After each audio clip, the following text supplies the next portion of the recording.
Bonjour à tous, ici Kevin Mandibourg pour la chaîne Tuto Première. Ravi de vous retrouver aujourd'hui pour une nouvelle vidéo dans laquelle je vais vous apprendre à réaliser un étalonnage façon Joker. Peut-être que plusieurs d'entre vous ont déjà vu ce superbe film, ce chef-d'œuvre qui est Joker. Il y a un étalonnage assez particulier qu'on va essayer de faire ici sur DaVinci Resolve. Vous pourrez ainsi appliquer ces techniques à vos étalonnages pour pouvoir améliorer vos vidéos. Pour pouvoir suivre convenablement ce tuto, je recommande un niveau intermédiaire. En effet, on va voir ici des notions un petit peu complexes qu'un débutant aurait beaucoup de mal à comprendre sur DaVinci. On commence sans plus tarder sur le logiciel. En partant de ce plan, nous allons tenter de répliquer l'étalonnage du film The Joker que vous voyez ici. Alors on va commencer par faire un petit split screen pour regarder tout ça de près. Comme vous pouvez le constater, ici j'ai un plan qui est sûrement sur un profil log. Alors j'ai pas les infos de caméra donc je vais pas pouvoir appliquer une lutte. Et ici j'ai un plan beaucoup plus contrasté, vous voyez, beaucoup plus saturé également et des teintes assez verdâtres. Alors si je prends ici mon sélecteur, je vais pouvoir regarder, vous voyez, dans les scopes à droite, vous pouvez voir qu'il y a le rouge qui est plus relevé là sur le visage. Ensuite on a beaucoup moins de vert puis un peu moins de bleu. Vous voyez, par contre dans l'arrière-plan on peut voir que c'est un peu plus verdâtre que le reste. Si je regarde mon plan à moi, on peut voir que la balance est plus ou moins bien faite. Ouais, on a à peu près le même niveau de rouge, de vert et de bleu dans l'image. C'est une image qui est bien capturée. Alors ce qu'on va faire dans un premier temps, c'est qu'on va se mettre sur le nœud primaire et on va retoucher un petit peu les primaires.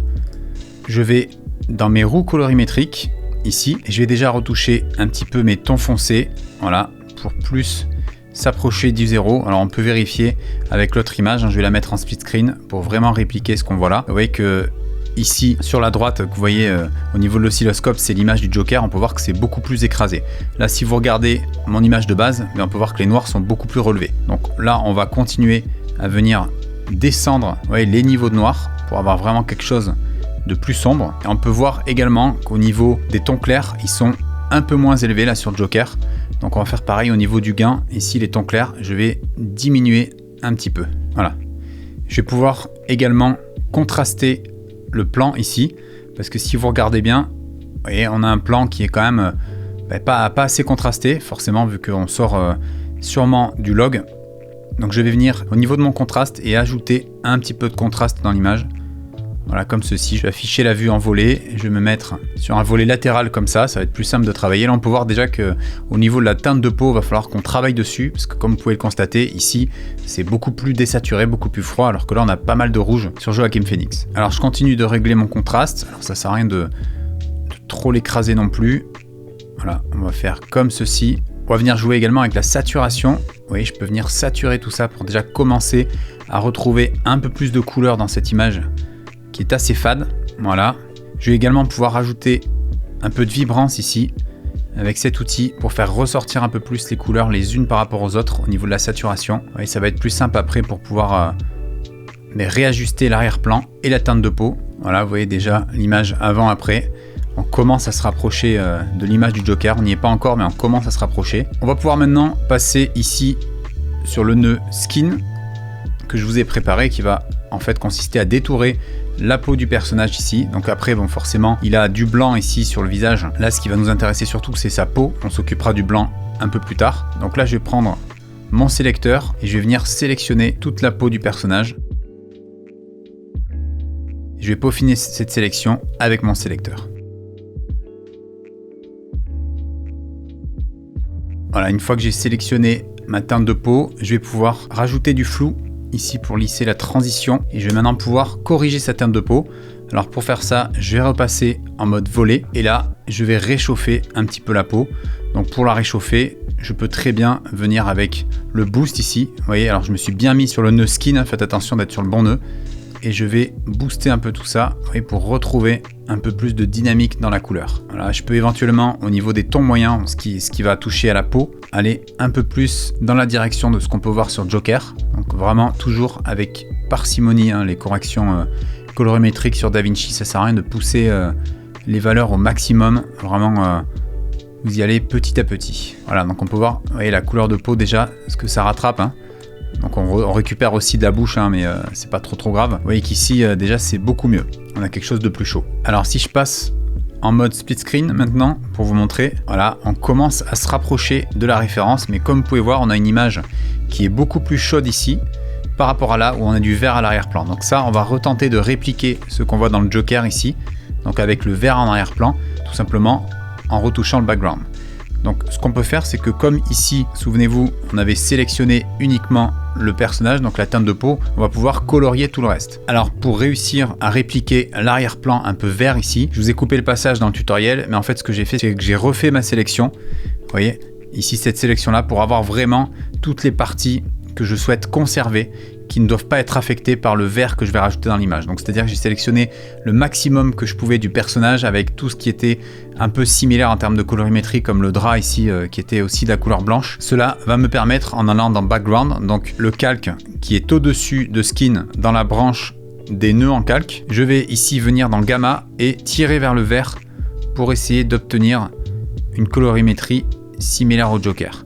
Donc je vais faire comme ceci et je vais tenter de répliquer ce que je vois. Donc, vous voyez, avant, après, voilà, on part sur quelque chose de plus vert. Par contre, vous pouvez voir qu'au niveau du visage, ça va pas, parce qu'on récupère du vert également sur le visage. Donc là, on va revenir sur Skin et on va rééquilibrer tout ça. Donc je reviens dans les gammas et je vais essayer de récupérer le blanc qu'on avait avant. Donc vous voyez, je prends les gammas ici et je vais rajouter du chaud pour retirer cet aspect vert. Je peux aller dans Gain également. On peut voir que j'ai récupéré trop de saturation. Donc là, je vais aller dans Boost et retirer un peu de satu pour équilibrer. Je peux le faire avec le Boost, mais également avec la saturation. Alors je peux voir que j'ai encore du vert ici.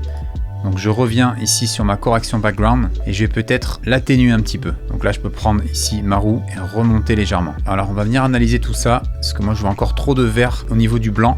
Et c'est le cas. Alors je vais comparer. Vous voyez qu'ici il y a beaucoup plus de rouge sur le blanc là. Ce que vous voyez en blanc dans l'image, mais en fait c'est quelque chose qui est plus, qui se rapproche plus du rouge. Vous voyez, si je regarde là, bon, on est quasiment pareil. Je pense qu'il faudrait rajouter encore un peu de rouge au niveau du masque. Donc je vais dans Skin ici. Je vais le faire de manière plus précise en prenant mes mires de barre et je vais rajouter un petit peu de rouge, voilà, pour rattraper tout ça. Je vais également retirer un peu de vert encore une fois. Oui, c'est vraiment minutieux comme réglage. Je vais également ajouter dans le gain et venir retirer du vert, là encore une fois. Voilà, vous voyez. Voilà, je pense que là, on est pas mal du tout. Alors si je regarde, voilà, on a quelque chose de plus rouge qui ressemble plus à ce qu'on a dans le film Joker. Alors on va retoucher un peu le look parce qu'on a quand même trop de satu. Donc je vais dans Look Adjustment et je vais ici baisser un petit peu la saturation. Voilà. Et je vais venir également au niveau de mes courbes dans Sat versus Sat. Faire une petite désatu générale, voilà, surtout au niveau de l'arrière-plan. Et l'étalonnage est à présent terminé. Alors, on va faire un petit récap de tout. J'ai d'abord appliqué ici des primaires pour rattraper les niveaux de contraste, de luminosité. J'ai appliqué ici des réglages à la fois sur le background pour le teindre en vert et sur la peau. Donc avant, après. Ce tutoriel est à présent terminé, j'espère que ça vous a plu. Si c'est le cas, n'oubliez pas de mettre un petit pouce bleu. Pensez bien également à vous abonner à la chaîne et activer la cloche pour recevoir les notifications à chaque fois que je sortirai une nouvelle vidéo. Si vous souhaitez aller plus loin et progresser encore plus sur DaVinci Resolve, que ce soit au niveau du montage ou de l'étalonnage, je vous rappelle que j'ai 2 modules inclus dans l'école des vidéastes. Cette formation à la vidéo 100% en ligne vous aidera à progresser en vidéo même si vous débutez totalement à travers plus de 1000 vidéos tutoriels, 100 heures de formation, un mentoring en ligne sur les logiciels Premiere Pro, DaVinci Resolve ou encore After Effects. Rejoignez dès à présent une communauté grandissante de plus de 2000 vidéastes passionnés qui progressent ensemble jour après jour au sein de la formation. Sachez que la partie montage vidéo et motion design de l'école des vidéastes est certifiante. Elle vous permet d'obtenir un certificat reconnu par l'État et tout ça finançable par le CPF. Si vous désirez plus d'infos, je vous invite à cliquer dès maintenant sur le lien dans la description. On se retrouve très bientôt pour une prochaine vidéo. D'ici là, n'oubliez pas, restez créatifs.